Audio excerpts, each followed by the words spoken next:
I asked my dad to give me my tuition fee money so that I could not go to university. I was fired up. I wanted to start business there and there because of the stories that I heard from people who were already successful in business. I was like, I don't think school. How are you, Zimbabwe? I want to welcome you to the success story, Zimbabwe. My name is Thomas Chijanje. This is the very first episode of the Success Story Zimbabwe podcast. And today we have the genius, the upcoming entrepreneur, Mr. Ashley Maramwidze. Welcome, Mr. Ashley. Thank you for having me today. Okay. We're just going to start with your history, your background. How old are you, Mr. Maramwidze? Okay. I'm 29 years old. 29. Yes.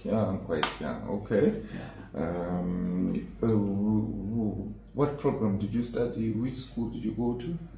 All right. For my background, I grew up in Mashingo. Okay. Then I came to Harare in 2015 for university. Okay. And I studied accounting at University of Zimbabwe. I finished in 2019, but I was studying accounting. Okay. Not what I'm doing. Okay. Not related in any way. Okay, that's interesting. Yeah. If I may ask, what led you? Have you always had this entrepreneurial mindset, or it's something that came to you maybe when you're in university or after university? And how did you get into the business? Before we speak about the business that you're into, how did you get into it? Okay. Things changed when I finished A-level. Okay. And when I got my A-level results in preparation of going to university, you know, you'd want to make some few bucks. Yes. So that I can get a few months to spend at university. Yeah. So I started looking for a job, but I could not find a job. Okay. Yes. Then what I did with my friends, we started hustling. Okay. In Mashingo, yes. Okay. We were doing some things there, but I met some people who inspired me. Okay. And they changed my mind forever. These were your friends? Not my friends, Uh-huh. the other people that I met doing the business. Okay. Yeah. Okay. So those people inspired me, and they changed me forever. Such that when I was about to go to university, I asked my dad to give me my tuition fee money so that I could not go to university. I was fired up. I wanted to start business there and there because of the stories that I heard from people who were already successful in business. I was like, I don't think school gives me the lifestyle that I want. Okay. Yeah. All right. Okay. So then you went to varsity. You were not a dropout, right? I almost dropped out. Okay. I almost dropped out, but I met another person. Like my life, I was always interacting with different people. Okay. So they would shape my life. Okay. So in part 2, I met someone who gave me a lesson about the importance of school as well. Okay. And I said, no, I don't need to drop out. Let me finish my degree because I'll use the skills and the knowledge that I get from university in the business. Okay, that's very interesting. Yeah. So if I may ask, when you finished your degree, did you go to work for some time or before you ventured into business? Yes, I worked, but when I started working on my very first day, in my mind, I was asking myself, when will I quit this job? Wow. Okay. Because I was already fired up to start a business, and I had the idea of the business that I'm into right now. All right. So, but I did not have the money. Okay. To start it up. Okay. And I needed right now money because my parents stay in Mashingo and I wanted to be in Harare. Okay. So I was forced to look for a job. I worked for a year, and during those COVID times, then I decided to resign after a year. Exactly at the time that I told myself that I would quit the job. Tell me about the process of resigning. Were you scared, or you were saying now you're actually releasing yourself into something that you actually want? I was actually releasing myself from something that I didn't want to something that I wanted, because one of my bosses asked me, they said, Ashley, did you get another job? Why are you resigning? And I told them, no, I don't want to be an entrepreneur. And they were surprised. They didn't believe that I wanted to focus on my business. But that was the reason. That's when I resigned. Wow, it's quite inspiring, and it shows that you're really passionate about this. So can you kindly tell us what business you are into and when exactly did you start? Okay, I'm into online travel business.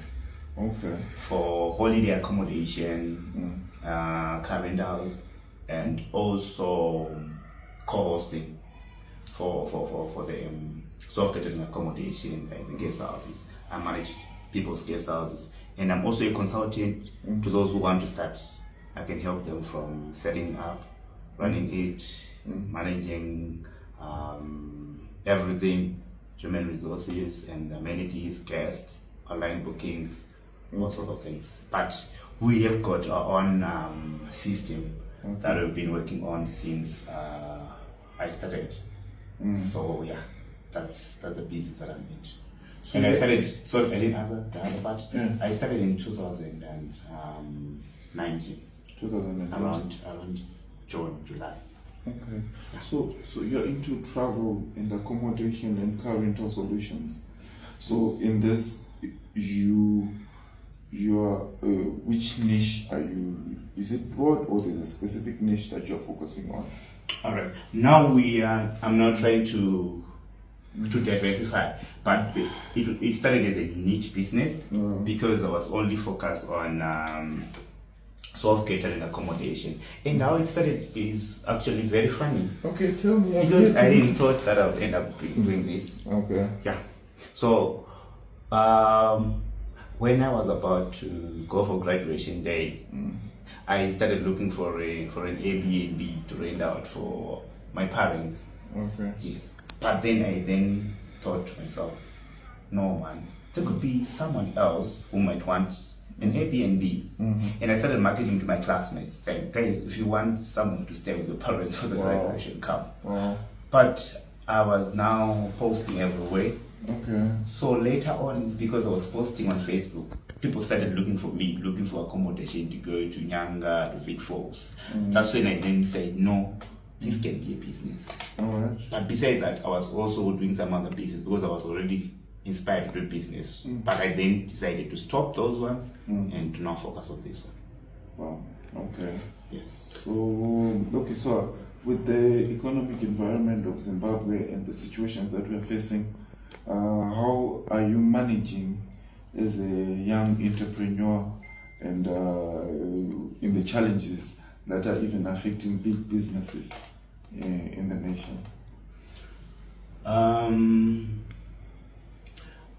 Travel Pala is still growing, still starting, and the challenges definitely they do affect us, but we are not yet as big to really complain about the challenges because we're still building our model and trying to target some specific market that we know can help us sustain ourselves, sustain the business, even in those problems. So we are now focusing on international bookings as well. If someone wants to go to Dubai, if someone wants to go to Zanzibar, and we also want to help people in those countries to book for places in their own country, which means Travel Pala is not limited to Zimbabwe. Okay. So our own problems, they will affect our operations here, but Travel Pala will not be limited or affected by what's happening in Zimbabwe. All right, that's brilliant. I forgot to ask, did you need a capital you needed capital to start this business? How much did you start with, or? I'm just wondering, from a kid in college. Yeah. All right, fine. I yeah, I think it will surprise you. I started Travel Pala with $10. I know people will say, every entrepreneur will say this, but like, I really started with money for the company logo. Hello viewers, welcome back to the Success Story Zimbabwe podcast. With me here I have Mr. Ashley Maramidze, an upcoming entrepreneur. He's offering travel solutions, accommodation solutions, online business in accommodations, car rentals, etc. So, Mr. Maramidze, welcome back. Thank you so much, Mr. Shash. Okay, before we took the break, I had asked you how much you started this business with, and you said you started with $10. I would like you to continue, and we want to hear your story more. Okay. I started with $10, but the issue is not about me starting with $10. Yes. I had nothing. Okay. Yes. But I needed to have brand visibility.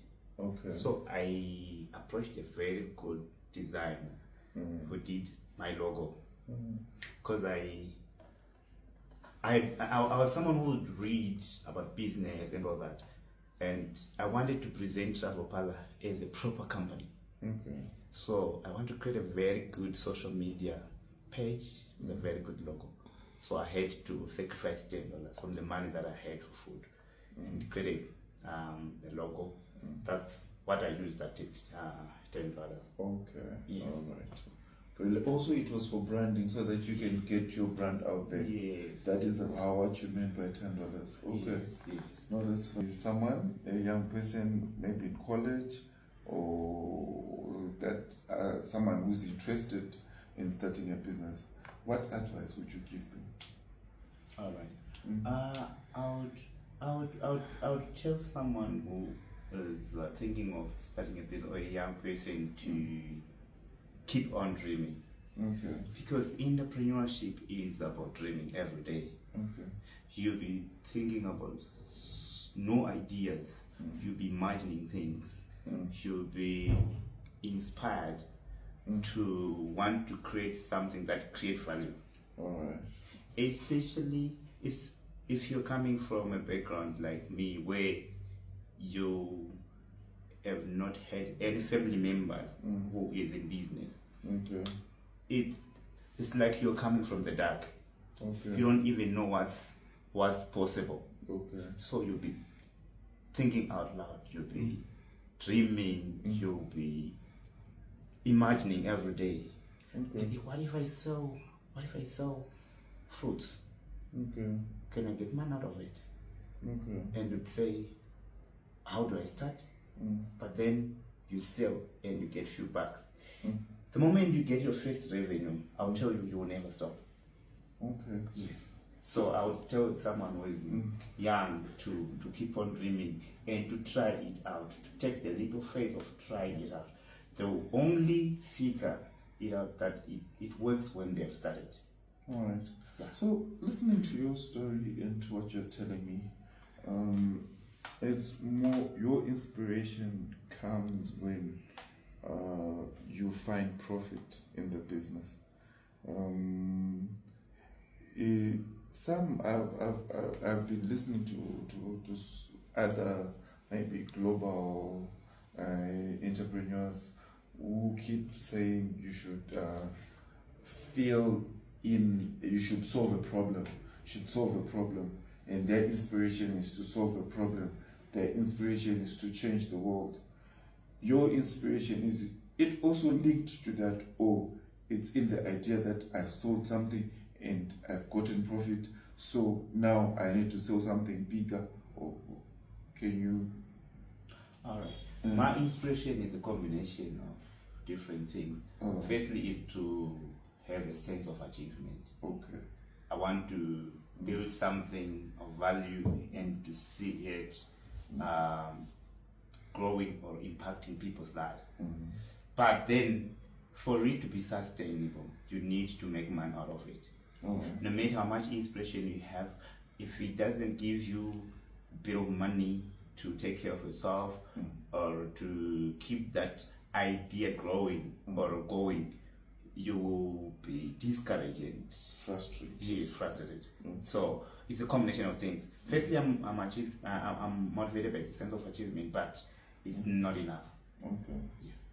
All right. No, that's very good and clear. So I want to take you back a little bit. So, or maybe take you forward. How do you see yourself in the next 5 years? All right. Or how do you see this business that you're doing in the next 5 years? Okay. In the next 5 years, I see a very meaningful company, meaningful in terms of service delivery. We would be known in the next 5 years as one of the one-stop shop for booking holiday accommodation in Zimbabwe. Okay. Then the next thing will be also be known for a company that's locally built on technology. Because we are pushing technology very hard. We've built a very wonderful system. It's something that we are starting to roll out now, because it has been manually booking most of the times, but now we want people to use a chatbot to search whatever they search, wherever they are, 24 hours, whatever time they want, they see, they find, they book.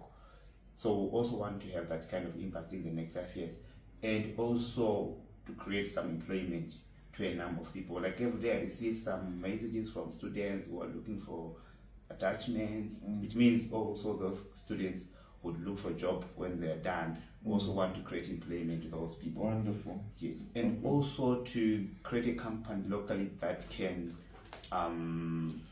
bring revenues to the country as it trades in other countries. So those are our main goals. Wonderful, brilliant. Okay. Who inspires you? Locally and internationally, and why? All right. Let me start with internationally. Yes, I am inspired by Peter Thiel. Most people, they might not know him. Okay. So Peter Thiel is the guy who started PayPal. Okay. Peter Thiel is the first person to invest in Facebook. Peter Thiel is the guy who invested, who helped Elon Musk. So he wrote a book called 0 to 1. Okay. Yes. Okay. So that book is one of the books that has really shaped my thinking.